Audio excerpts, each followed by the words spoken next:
Good morning friends. আজকে অনেক দিন পর একটা নতুন ব্লগ নিয়ে চলে এলাম সকাল সকাল। তো বৃষ্টি ভেজার দিন কেমন কাটছে সবার বলো। সকাল সকাল চাটা খেয়ে নিয়ে এই যে একটু বাইরে প্রচণ্ড বৃষ্টি 3-4 দিন ধরে চলছে, এইভাবেই কাটছে আমাদের দিনও। 3-4 দিন বৃষ্টি, ভালোই লাগছে, ওয়েদারটাও বেশ ভালো আছে। সকাল সকাল আজকে একটু ছাদে উঠেছিলাম, কেননা যে আমাদের বাড়িতে নতুন কিছু গাছ আনা হয়েছে, সেটাই তোমাদের সাথে শেয়ার করব। তার জন্য দেখো 3টে পদ্ম গাছ আনা হয়েছে নতুন। বৃষ্টিতে গিয়ে নিয়ে আসলাম, তারপর স্নান টান করে এই যে দুপুরে লাঞ্চে বড়া ভাজা হচ্ছিল। আজকের মেনু ছিল বড়া ভাজা, ডাল পেঁয়াজ দিয়ে, আর চাল কুমড়ো ছিল, আর ভাত।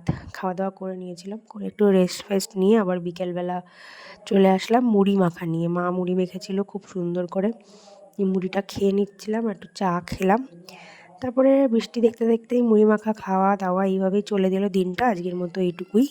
দেখা হচ্ছে আগামী দিন নতুন কোনো ভিডিওতে। সবাই ভালো থেকো, সুস্থ থেকো, টাটা।